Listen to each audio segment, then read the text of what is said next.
네, 사회주의과의 선거 제도를 보겠습니다. 사회주의에서 선거는 자본주의와 의미가 다릅니다. 먼저 소련의 선거법인데요. 인민주권에 따르면 주권은 분리되어 대립하는 것이 아니라 전체적으로 하나의 의사표시다. 무슨 말이에요? 입법권, 행정권, 사법부 이렇게 분리돼서 행사되는 것이 아니라 통합적이다. 그래서 입법부 중심이죠. 의회 중심이라는 겁니다. 그리고 어떤 조직의 통합적인 그죠? 조직의 통합적인 의사결정을 중시합니다. 그래서 인내력 있는 토론과 조율 과정을 거쳐서 일반 의지죠. 조직적 의견을 도출해서 만장일치 혹은 합의제를 가장 최선의 방식으로 생각한다. 그러니까 다수결보다는 합의제에 가까운 방식으로 주권이 행사돼야 된다. 루소에 있어서 의사결정 과정이죠. 투표와 선거는 루크의 자유경쟁이 아니라 토론을 통해서 합의된 일반 의지, 조직의 의지가 신임 형태로 요식행위, 그죠? 요식행위 혹은 이미 결정된 의견을 결의하는 방식죠. 만장일치, 합의된 내용을 결의하는 방식으로 아, 선거나 투표가 진행될 수 있다는 겁니다. 레닌에 따르면 민주화된 자본주의 공화국에서도 지배계급은 보통 선거를 배후 조종하는 방식으로 자신의 정치적 영향력을 유지한다. 보통 자본주의 사회에서 노동자들이 당선되는 경우는 없죠. 보통 부르주아들이 당선됩니다. 그 이유는 첫 번째는 음, 그 후보자의 자격이죠. 후보자의 자격. 그래서 기탁금 내죠. 한국도 기탁금을 내요. 대통령이다. 그럼 얼마입니까? 대통령 내는 게 2억인가요? 3억이죠. 기탁금을 내고 그다음에 선거 자금이 돈이 많이 필요하죠. 이런 것들을 감당할 수 있는 사람은 지배계급밖에 안 되죠. 그래서 당연히 지배계급이 선거에 당선되도록 구조를 만들어 놨다는 겁니다. 의회는 부르주아 관료와 군대의 영향을 받는다. 그렇죠? 그리고 이제 이 대자본이죠. 대자본, 미국 같은 경우 특히 독점 자본, 대자본이 선거 자금을 대고 있습니다. 보통 선거가 파리 꼬미에서는 성공을 해서 파리에서 사회주의 정부가 형성됐어요. 이게 가능했던 이유는 파리는 도시고 도시에서는 노동자들이 많죠. 만약에 선거를 파리가 아니라 전체 프랑스로 확장했다면 도시에서는 아직도 봉건적인 계급들이 이 영향력을 행사하기 때문에 혁명 세력이 승리하지 못합니다. 실제로 1948년 혁명과 1948년 2월 혁명 이후에 노동자와 부르주아들이 이 사회정부죠. 혁명정부를 내세웠는데 투표를 하니까 보수주의자들이 다수가 됐습니다. 1917년 러시아 혁명에서도 소비에트 러시아 레닌에서 정권을 잡은 후 재연회를 투표를 했는데 역시 중간층들이 다수를 차지했습니다. 결국은 레닌은 사회혁명당이 압도적인 재연회를 1918년 1월에 소집되자마자 무력으로 해산하였다. 되게 안 좋은 선례죠. 혁명 이후에 혁명 세력이 선거를 실시했는데 스스로 자기들이 이 실시한 선거를 통해 구성된 재헌회를 해산해버린 겁니다. 이거는 이제 레닌과 혁명 세력의 실수라고 볼 수가 있겠습니다. 그래서 마르크스도 말했는데요. 혁명이 되면 부르주아 선거제도로 바로 선거를 하는 것이 아니라 노동자, 농민이 대표자가 될 수 있는 그러한 선거제도를 바꾼 다음에 부르주아 선거제도를 노동자 중심의 선거제도로 바꾼 다음에 선거를 실시해야 되는 거였습니다. 예를 들어서 선거를 일반 그 주거지 중심이 아니라 대공장, 공장에서 투표를 하도록 학교면 학교에서 투표하도록 이런 식으로 해야 되는 거죠. 병사면 그죠? 군대에서 투표하도록 이렇게 해야 되는 거였습니다. 부르주아 선거를 실제 노동 현장과 생활 현장에 근거한 이러한 사회주의 국가의 인민 주권에 따른 보통 선거와 구별할 수 있습니다. 내니는 국가화 혁명에서 민주주의를 지역구죠. 선거구가 지역에서만 한정돼 있어요. 공장이나 군대에서는 선거구가 없죠. 한정한 이런 부르주아 보통 선거죠. 이것이 바로 부르주아들이 의회를 장악하게 하는 수단이라는 거죠. 명망가들, 지역에서의 명망가들, 부자들, 그죠? 돈이 있는 선거운동 자금을 댈 수 있는 부르주아들. 그래서 이런 의회와 관료가 결합된 부르주아 국가를 이 선거를 통해서 만들어요.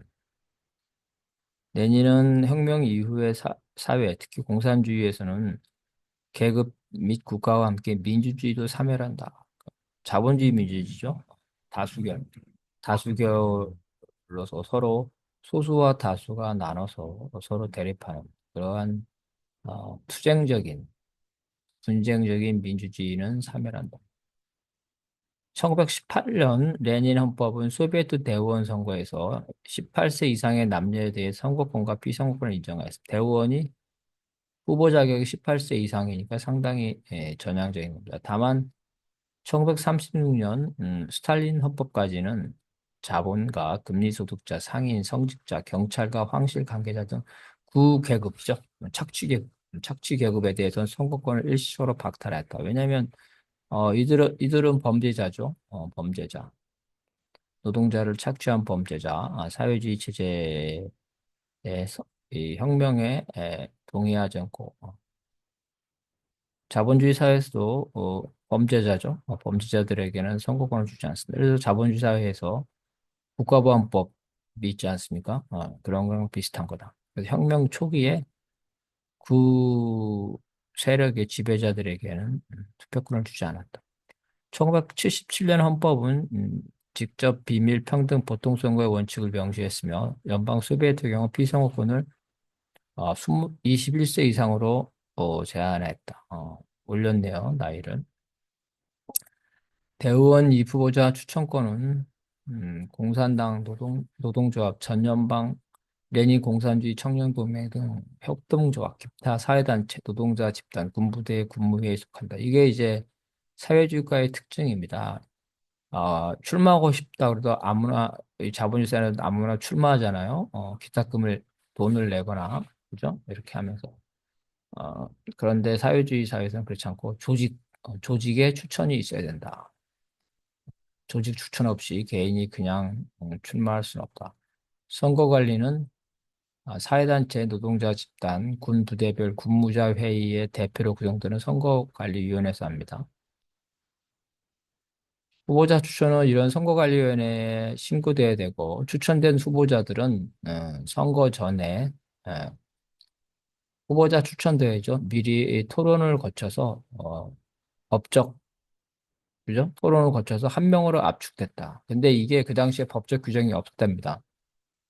강행 규정이 없음에도 불구하고 후보자를 한 명으로 사전에 압축해서 그 압축된 후보자가 선거관리위원회에서 등록을 하고 선거관리위원회가 그거를 조사해서 수락을 해서 최종 후보자라고 추천된다.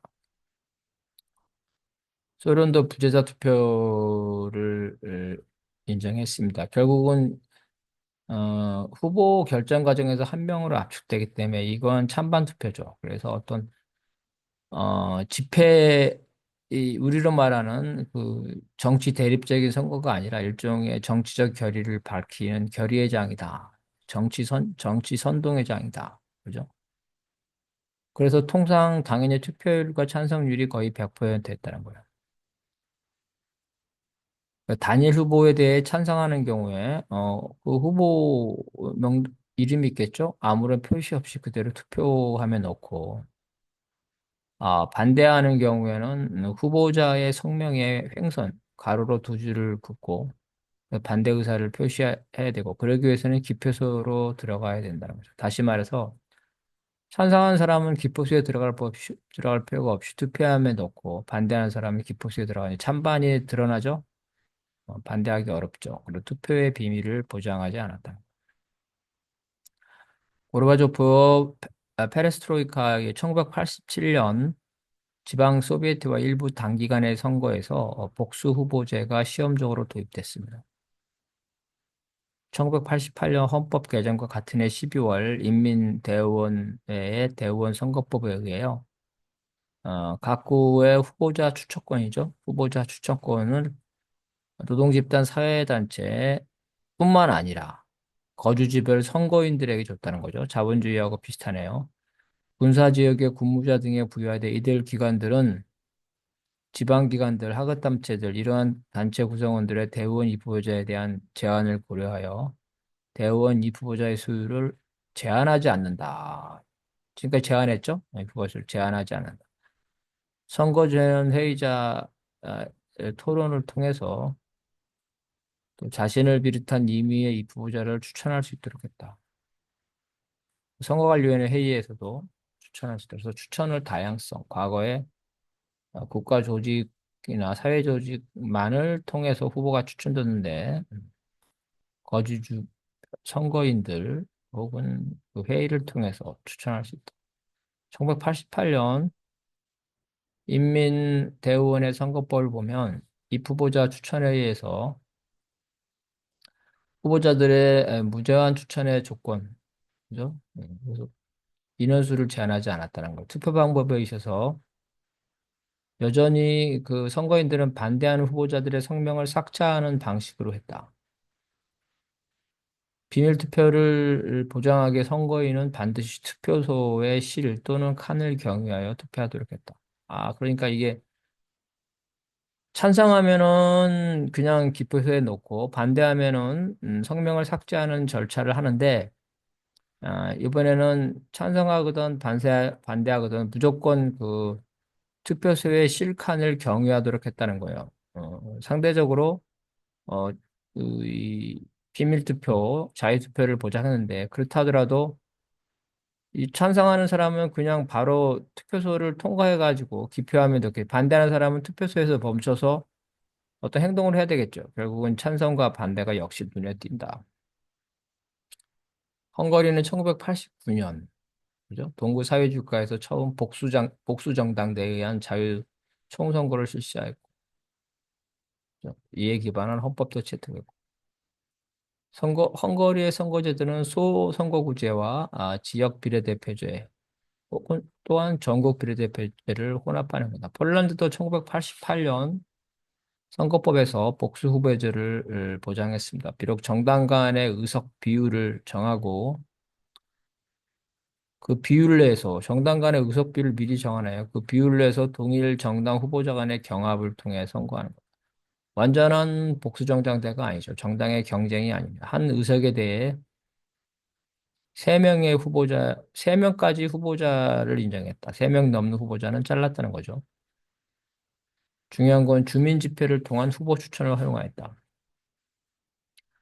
과거에는 후보자의 성명이 우선 순위별로 기재되고, 그죠? 그리고 제대로 투표되지 않는 것은 모두 1순위 후보를 지지하는 것으로 간주됐으나, 새로운 선거제도는 알파벳 순서로 후보자 성명을 기재하도록 하여 후보자의 우선순위를 폐지했다. 이거 무슨 말이냐면, 과거에는 어, 선거 당국이 후보자들 중에 순위를 정해가지고 맨 위에 배치했다는 거예요. 결국은 주민들에게 이 사람을 찍으라는 거겠죠. 그런 방식으로 됐고 무효표가 나오면 바로 1번으로 된 이미 지정된 후보자에게 표를 몰아주는 방식인데 새로운 선거제도는 알파벳 순서대로 후보자 성명을 기재했다. 그래서 후보자의 우선순위를 폐지했다. 뭐 민주주의라고 볼 수도 있죠. 근데 알파벳 순서, 뭐 이름이 A로 시작하는 사람이 유리하겠네요. 어쨌든, 예, 이런 방식이었다는 거예요. 자, 그 다음 중국의 선거법. 전국인민대표대회의 대표 수와 대표 선출 방법은 법률로 정한다는 거예요. 선거 방식을. 예. 전국인민대표대회 국회죠. 각 지방 각급 인민대표대회, 지방의회. 예. 이 선거법을 중국은 만들었다는 거예요. 중국은 이 선거법을 그 기본 원칙이죠. 기본 법률이 있고 또 이걸 구체화하는 법률이 있습니다. 각급 인민대표대회 선거법. 그죠? 이런 그래서 또 인민대표의 조직법, 각급 인민정부 조직법 이와 같이 선거에 관한 그죠? 중앙과 지역의 정부 선출에 관한 법이 잘 구비되어 있다. 그래서 사회주의 법치주의를 나름 잘 시행하고 있다는 겁니다. 그래서 전국인민대표대회 국회의원이죠. 국회의원은 성자치구 직할시 인민대표대회와 인민해방군에서 선거한다. 인민해방군은 단독으로 선거를 진행하며 선거 방법은 별도로 한다. 자, 군 투표구, 군 선거구가 따로 있다는 거예요. 따로 있다는 거예요.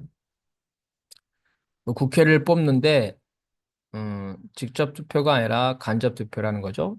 우리로 치면은 국회의원을 뽑는데 서울시 의회 의원들이 뽑는다는 이런 의미입니다. 뭐 인구가 너무 많으니까 그럴 수도 있겠지만 어쨌든 뭐 간접 선거라는 인민대표대회 대표 그죠? 그리고 지역의 대표. 그래서 순차적으로 뽑는다. 그러니까 어, 국회의원은 서울시의회에서 뽑고 서울시의회는 마포구 의회에서 뽑고 이런 방식으로 한다는 거예요. 이때 상급 인민대표 후보자는 이를 선출하는 인민대표대회 대표에 국한하죠. 무슨 말이냐면 국회의원을 서울시 의회에서 뽑는데 국회의원 후보자를 반드시 서울시 의원으로 하지 않는다는 거예요.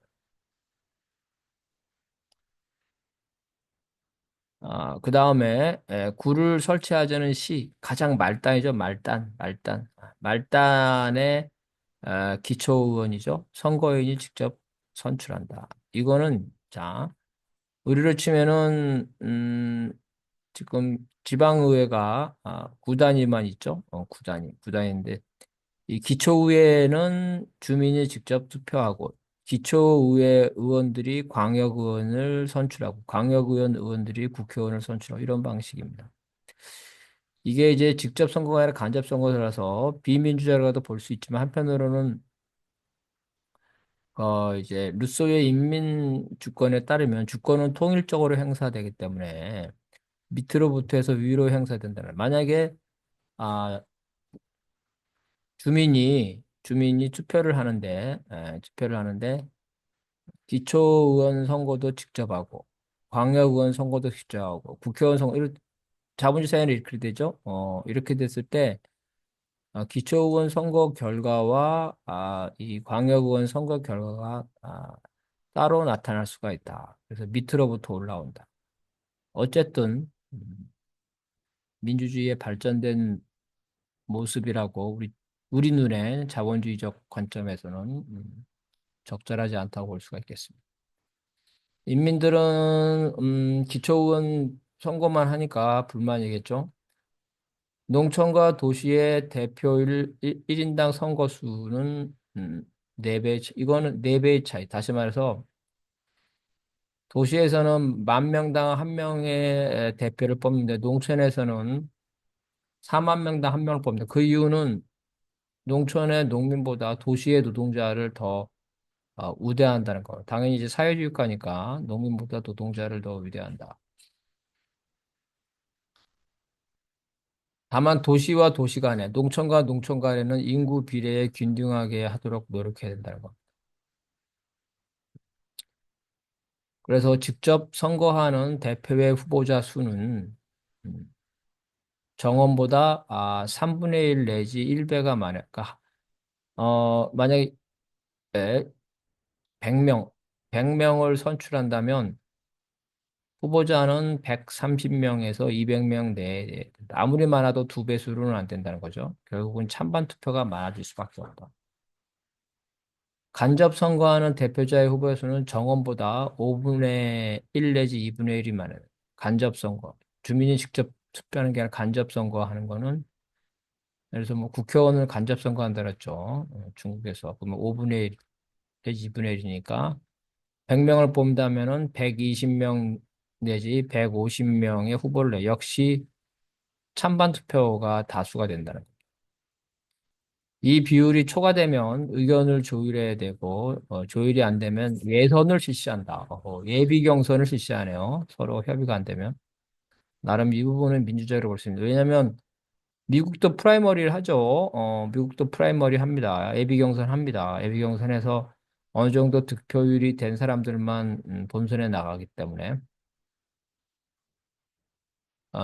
그래서 선거구는 거주자별 자본주의처럼 거주자별 하는 거는 당연하고 생산 단위 공장이나 뭐 그 농장이 되겠죠. 사업 단위 예, 그, 뭐 은행 이런 식으로 될 수도 있겠죠. 근무 단위별로 구분할 수 있고 이게 바로 사회주의 이 선거구의 특징입니다. 이래서 거주자별로 하면은 지역의 명명가가 되는데 그래서 현대자동차에서 한다면 현대자동차 노조위원장이 될 가능성이 많겠죠. 노동자 농민에게 유리하게. 한 개의 선거구에서 3명 이하를 선거한 너무 많이 이 선거구가 너무 넓으면 판단하기 어렵기 때문에 각 정당, 각 인민단체는 단독 혹은 연합으로 대표 후보자를 추천할 수 있고 연합으로도 할 수 있다. 선거연합도 가능하고 선거인 또는 대표 10명이 후보자를 선거인도 추천할 수 있네요. 조직뿐만 아니라, 그죠? 조직뿐만 아니라 일반 주민들도 기초의회다. 그러면 기초의회 마포다. 그러면 10명의 주민들이 후보자를 추천할 수 있다. 이것도, 많이 자유선거에 확장된 겁니다. 무기명 투표를 원칙으로 하고 찬반과 기권 하고요. 후보 외에 다른 피선거인의 지명, 나는 후보들 마음에 안 들어서 이 사람이 됐으면 좋겠다. 그것도 할 수 있다는 겁니다. 과반수 참여해야 되고 과반수 찬성으로 얻어야 됩니다.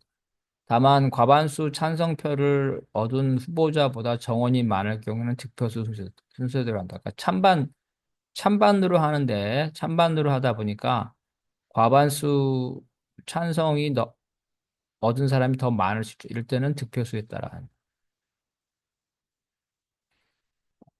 선거법은 선거관리위원회를 통해서 다른 선거인들의 선거를 위탁받을 수 있어요. 위탁선거. 정원 미달로 재선거를 할 경우에 한 명을 뽑을 때는 후보자가 두 명. 오, 경선이네요. 경선.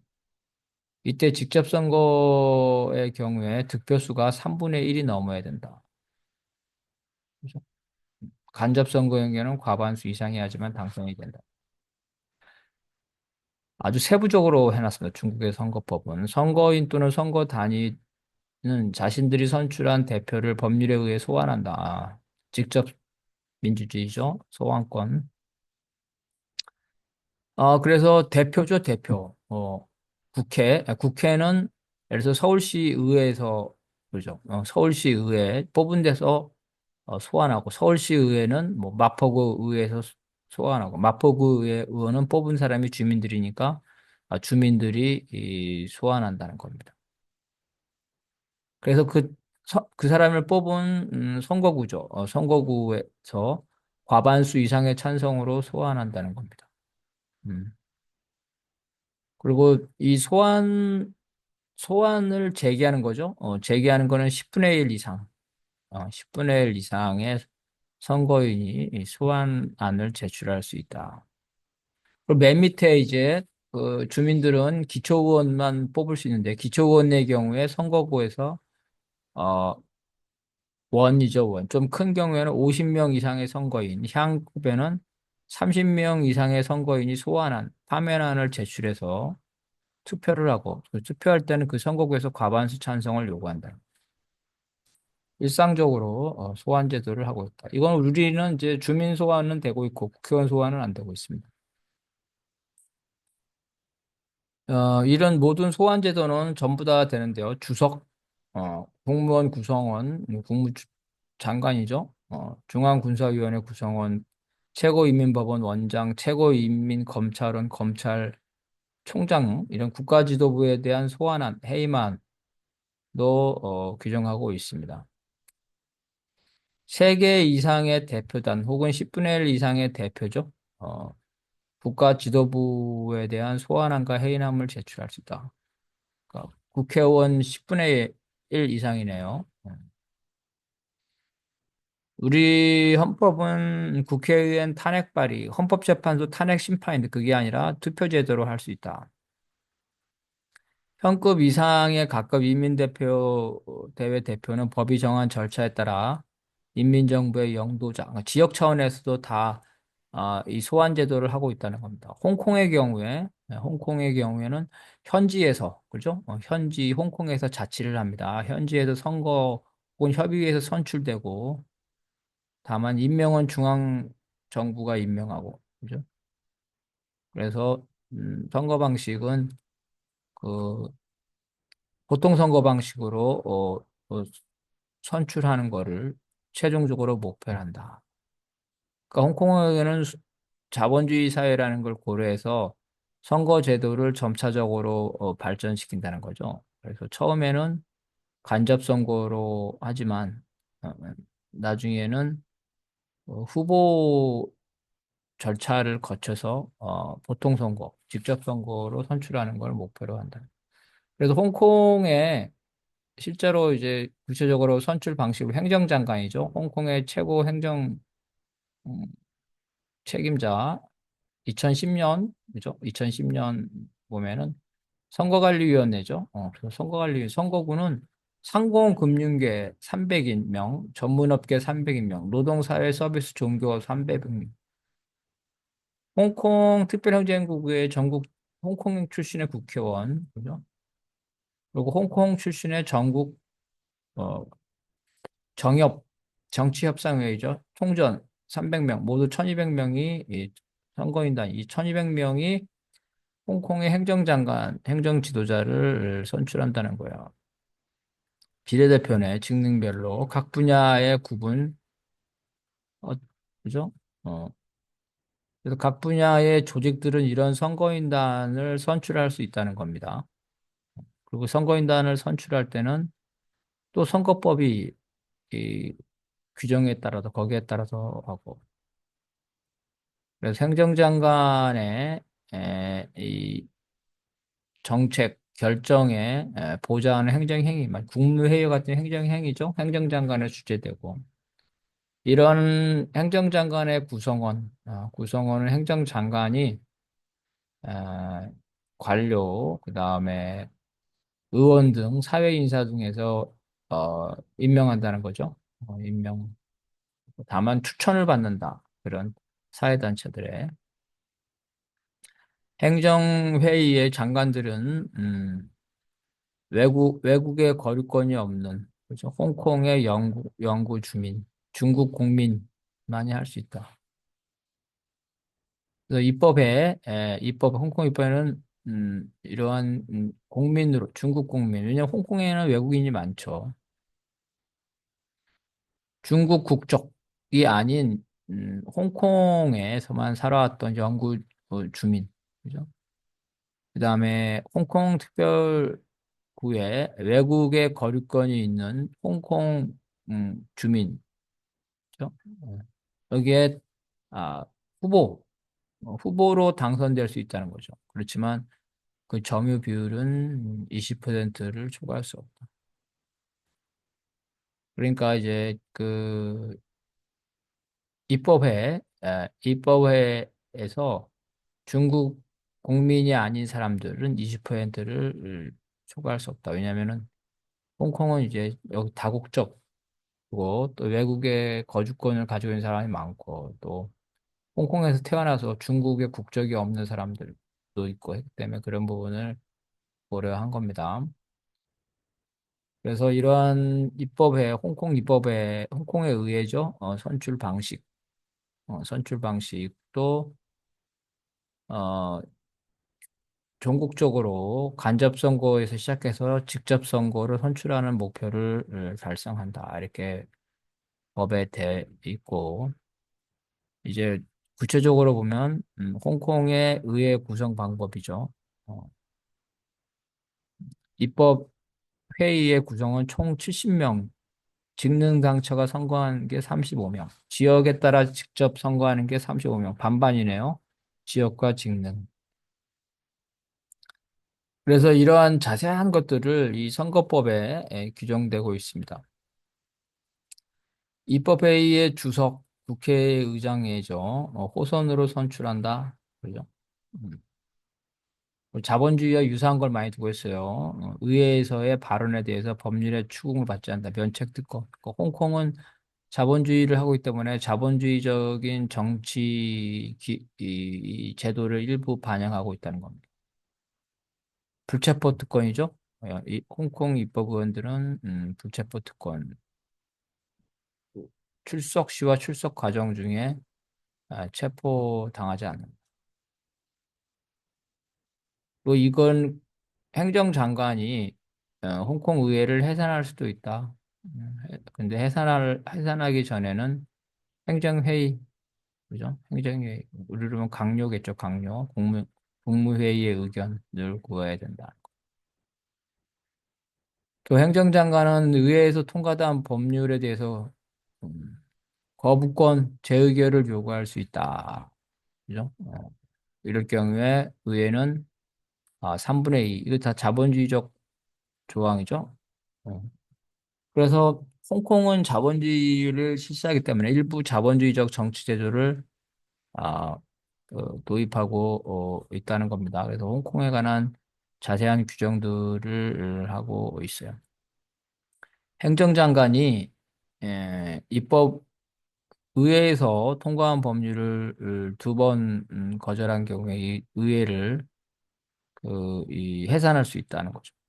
이런 것. 그래서 또 홍콩의 지방선거를 보면 기초의원이 479명, 18개 구에 452개의 선거구에서 각각 한 명이죠. 한 명씩 기초의원을 선출하고 27명은 간접 선거로 한다.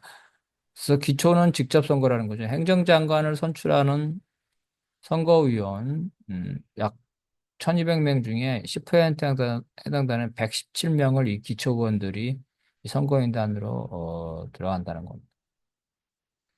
구청장이죠. 행정장관의 추천으로 공산당의 승인을 받은 후보 2, 3위 중에서 선거인단이 최종적으로 선출한다는 겁니다. 그래서 전반적으로 보면 국회, 중국의 국회죠. 전국인민대표 대회죠. 이거는 이제 국가의 최고 권력기관이고 최고 대회기관이죠. 사회주의국가에서는 의회가 최고 권력기관입니다. 그 구성원은 간접 선출되고 있죠. 국회는 예를 들어서 서울시에서 아니면 경기도에서. 그래서 이 전국인민대표는 하나죠. 양원이 아니라. 그래서 국민을 대표하는 하원의 성격과 왜냐하면 서울시 의회에서 선출하니까 광역단체를 대표하는 상원의 성격이 혼재되어 있다는 거죠. 인민해방군은 별도로 선출하고 있고 그래서 광역단체와 인민해방군에서 선거를 하는 간접선거가 중국의 국회다. 그런 겁니다. 그 다음에 이제 중국 국회의원의 신분이죠. 신분. 그래서 신분이 보통은 임기 만료, 사직, 소환 등의 사유가 있으면 임기가 종료되는데 그 밖에도 몇 가지 조항이 있어요. 2번 이상 인민대표 대회 회의에 출석하지 않을 경우 자격이 정지된다는 거죠. 그 다음에 당선이 되더라도 상무위원회 대표자 자격 심사위원회가 그 자격을 심사하여 당선 무효 등을 확정할 수가 있다. 당선된 의원을 어, 상무위원회, 국회 상무위원회에서 취소할 수 있다. 셋째, 선출 방식이 문제가 있는데 아까 말한 도시와 농촌의 격차를 두고 있죠. 이건 뭐 사회주의 국가라서 노동자를 우대한다는 거죠. 그래서 대표. 국회죠. 국회는 주거, 직장, 사업 등으로 투표구를 분리하여 선출하죠. 그리고 선거구가 이렇게 주거별, 직장별, 사업별로 복수로 돼 있다는 거예요. 이런 돼 있기 때문에 중복 대표가 되지 않도록 조정을 해야 되는 거죠. 그리고 선거 정수에 비례해서 후보자를 일부 제한하고 있습니다. 그래서 이 후보의 자유를 제한하고 있다. 개별적인, 개인적인 이 후보, 조직에 의한 것들을 중심으로 하고 있죠. 근데 이 부분은 예비 선거를 실시하기 때문에 미국도 오픈 프라이머를 하기 때문에 큰 문제가 안 된다고 봅니다.